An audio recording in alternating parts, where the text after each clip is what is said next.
আমাদের রিসেন্টলি আর একটা খুব ভালো সাফল্য এসছে মহিষাদল থানার নেতৃত্বে। তো যেটাতে আমাদের কাছে বিষ্ণুব্রত পণ্ডিত বলে একজন তার টোটো চুরি গেছেন বলে একটা অভিযোগ করেন এই দিন 7 আগে 20 তারিখে। তারপর থেকে এটাতে ওরা খুব তদন্তটা খুব পজিটিভলি করছিল এবং তার ফলে একটা সময় পর বোঝা যায় যে টোটোগুলোকে বিক্রি করা হচ্ছে পশ্চিম মেদিনীপুরে, ডায়মন্ডে, বিভিন্ন জায়গায়।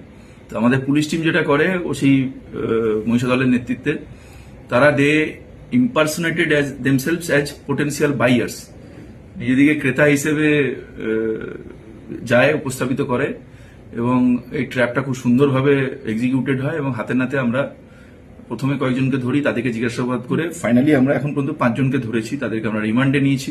সব থেকে যেটা ইম্পর্টেন্ট বিষয়, এখন পর্যন্ত বিভিন্ন জায়গায় তারপর ধাপে ধাপে রেড করার মধ্যে দিয়ে 9টা টোটো উদ্ধার হয়েছে, যেটা আমরা মনে করি যে আমরা যখন ফেরত দিতে পারবো এসওপি মেনে খুব দ্রুত সেটা আমরা করব। ওই মানুষগুলো যারা সৎ পথে একটা উপার্জন করছিল, সেই গরিব মানুষগুলোর জন্য এটা একটা মানে পুলিশের তরফ থেকে খুব দৃঢ়ভাবে একটা পাশে দাঁড়ানোর বার্তা একটা পাঠাবে।